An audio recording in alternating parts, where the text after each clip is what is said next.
He certainly likes the quick stuff. Especially when getting paid.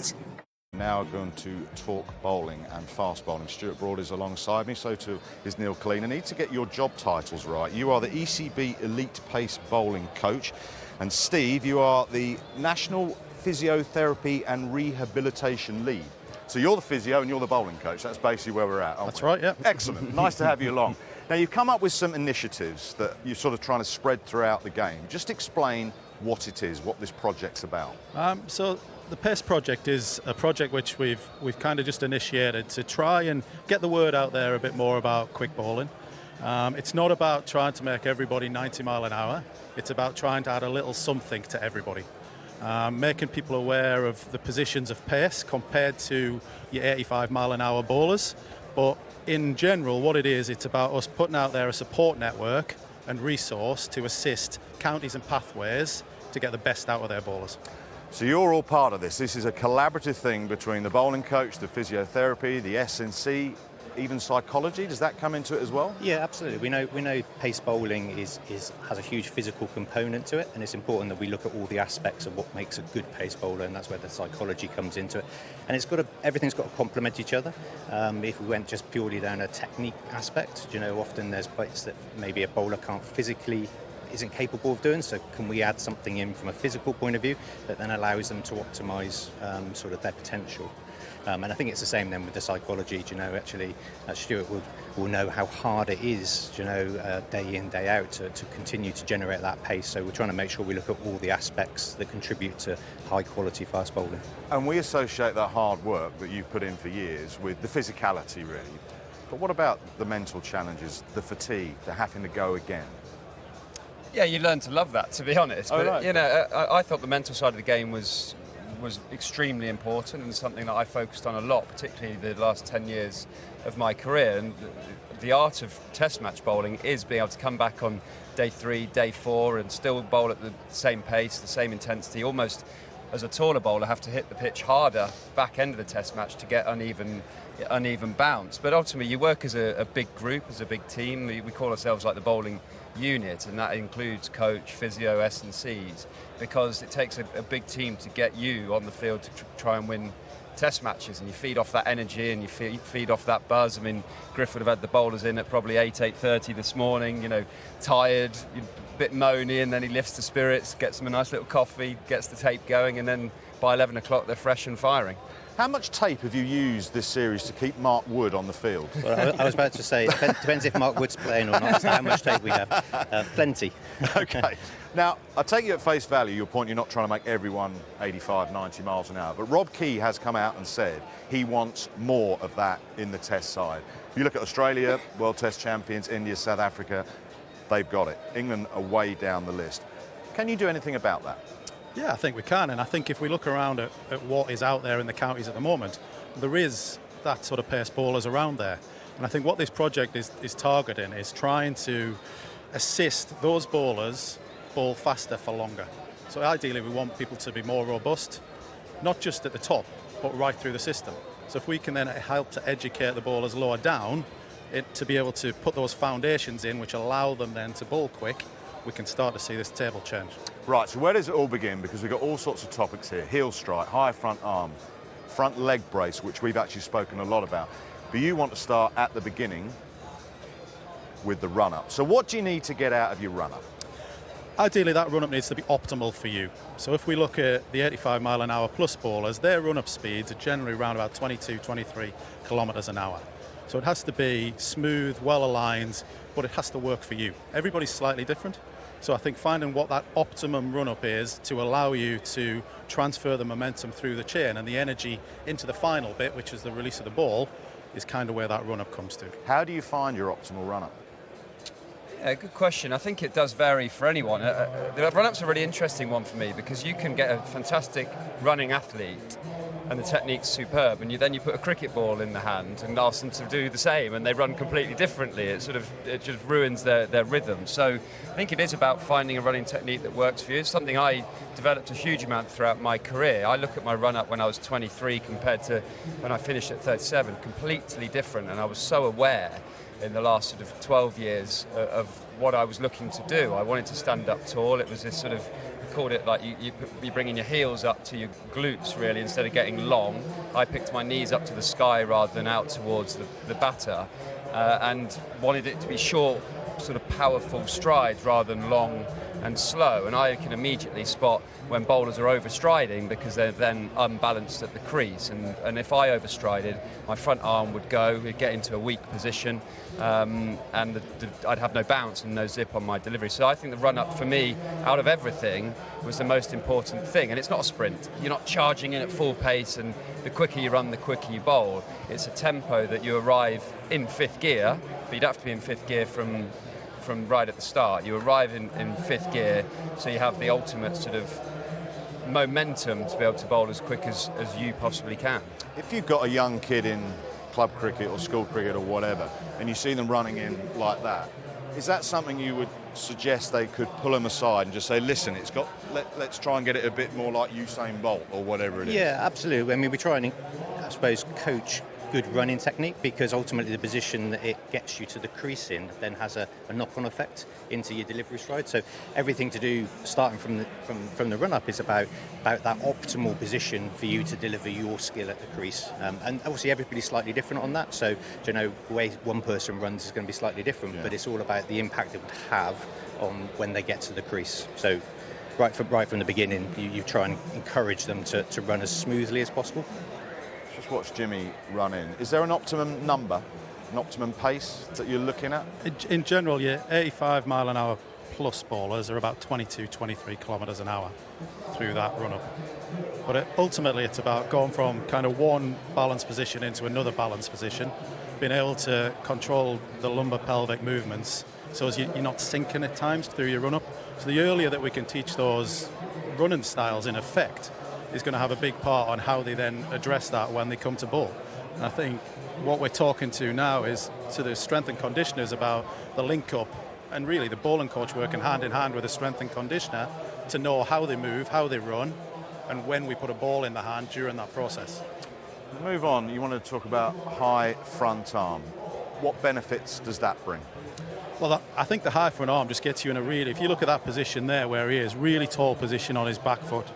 If he can control it, again, his lumbar pelvis, he can hold that position and then from there drive that front arm to continue the chain of events, which continues the transfer of energy through the whole system. We'll roll that on just with Woody. Also, it's not just the high front arm, we'll come back to that in just a sec. Look at the energy that goes through that body. I mean, no wonder he's full of tape. It's physically horrific when you look at some of the places and the positions his foot gets into at point of contact with the ground. Yeah, and I think the key for us is about making sure that we can get Mark to replicate that without necessarily change. He gets into those actions, and that's those positions are part of his skill. How can we offset the forces, and that's where the physical side comes into it. So the S&C about the ability to control those forces as much as generate more force. I think if you control the force and the position that he gets into, it allows him to explode at the crease. Just on the front arm, something that I did throughout my career is actually I wore a sweatband on my front arm, not necessarily just to wipe the sweat away on days like this, but actually to make me aware of it.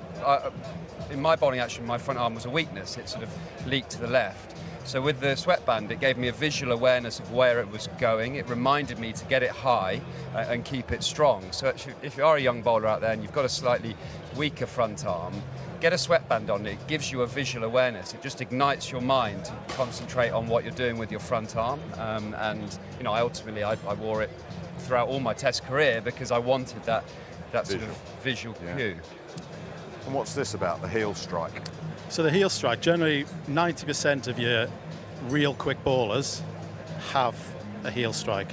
And what it does, it's lower ground forces, so lower impact forces, which then allow you to then generate a brace front leg in theory. Not everybody has that. Some people are different, but that really is the position where your real quick men land. Let's roll that through with Mitchell Stark. You were a bit splayed, weren't you? Did you think about the heel strike? I didn't think about the heel strike. I was splayed. I landed heeled first like that, definitely. Yeah. But I was splayed But I didn't worry about that, and what I mean by that, my foot pointed almost towards second slip rather than dead straight. But that's how I walk, so I didn't worry too much about changing that to straighten up, because actually it being dead straight felt a less natural position than it being slightly splayed. And Jimmy was the same. Jimmy had a slightly splayed front foot as well, but I think it's more the position of the heel strike rather than the alignment of your foot that's quite important. Yeah, just on that, I think if you'd gone back to Woody's as well, you'll see Woody has a very splayed front foot. Where's Woody? He was front arm, was it? It's Is it front still there? arm, but we'll have to roll that through. Yeah, go on, carry on. So as he lands, you'll see his is very open. Yeah.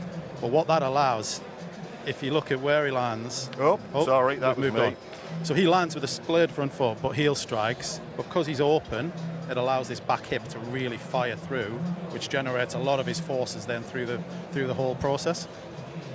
So explain that again now we've got So the right as pictures. his front foot lands, he'll heel strike, but it is open and splayed out. So if we keep Come taking through. that forward a little bit more. Yeah, we'll do. It's coming. It's coming. There. So it's open, but then his back leg fires straight through. So that opens up the gap for this back leg to be able to fire and generate the force. Okay, the other one I'd like to talk about, which we have spoken about at length, is the front leg brace. Why does that, what we're seeing with Joffre, generate so much pace? So again, it's that transfer of energy and momentum from your run-up, which is, I'm going to keep harping back to the run-up because it is really important. And that then fires that through the whole system. Ultimately, as he lands, brace, up through the whole system, your energy momentum, and eventually comes out where you release the ball. If someone like Gus Atkinson, as an example, has a... roll that on a little bit more. Look at his leg position he gets into.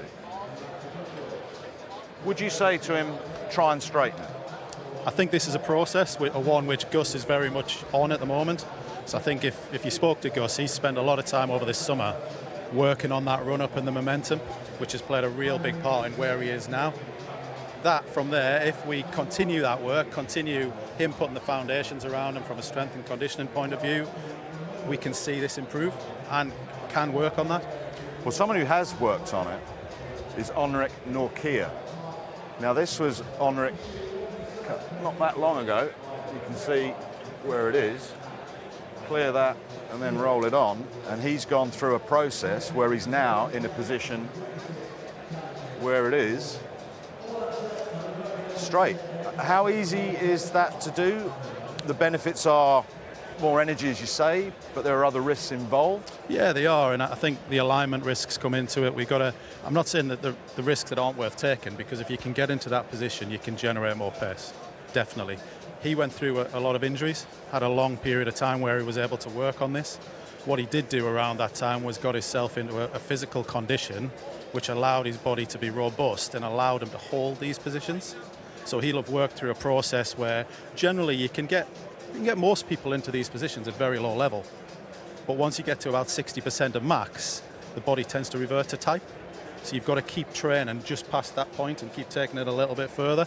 And I think alongside that, working hand in hand with the conditioners, the strength and conditioners, getting you robust, you'll be able to get your body in a position where ultimately you can hold those positions. But you've seen this at first hand when someone's tried to go from what Norkia was to what he is, and he ended up blowing out his cruciate ligament. Yeah, but maybe didn't do it, as Killer said, in that sort of small percentage group. Maybe tried to rush it and do it all in an 8-week period. But actually, if you do it, 60% go to 62%, 60, over a long period of time. The dates on that were 2016 to 2019.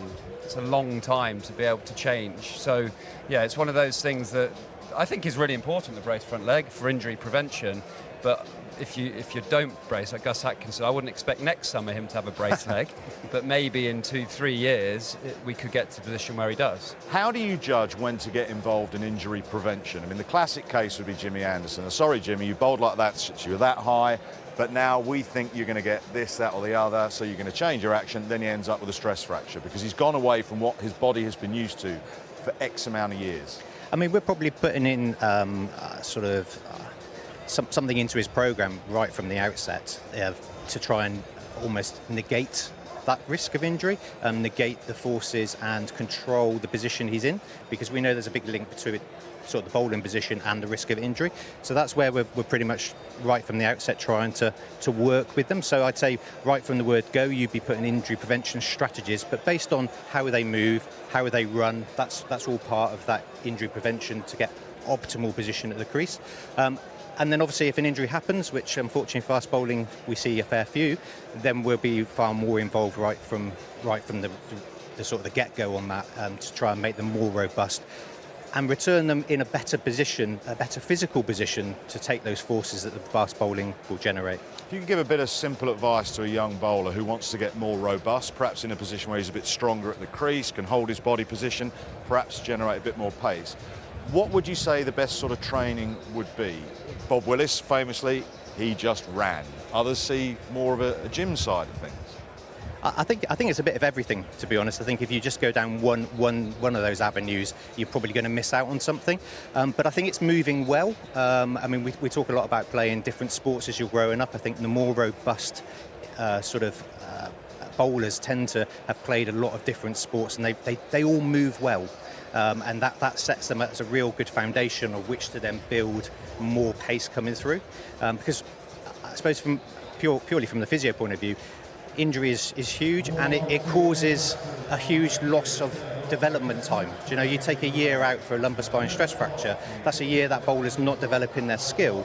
They've also got weaker, and then we rebuild them. So if there's things we can identify when they're younger and we can try and alter or make them more robust, then we get a career, I suppose, a little bit like you, where you didn't have those major chunks of injury loss.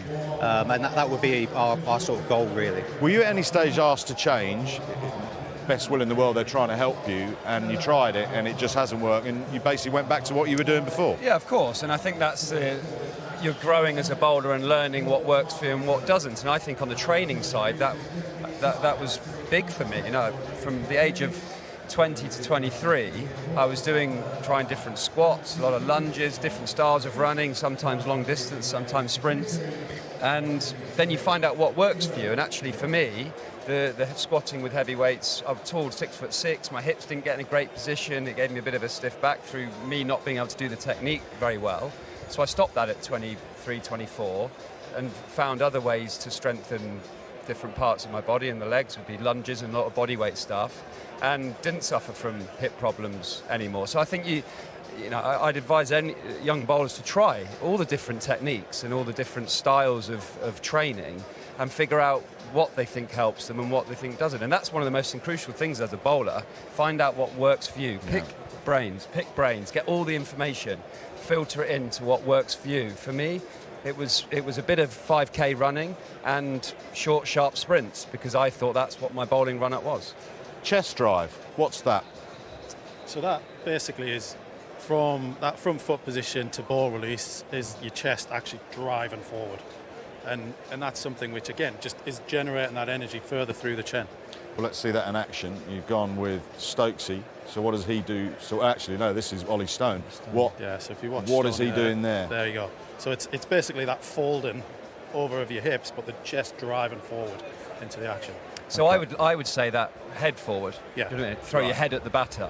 And that's doing the same thing, but my mindset was making my head go towards the batter, so all my momentum's going forward. What's the wrist flick? The wrist flick's a very final thing, so that really is right at the top where the ball just flicks right down behind the wrist, behind the ball, sorry. The wrist behind the ball. So if you see Joff,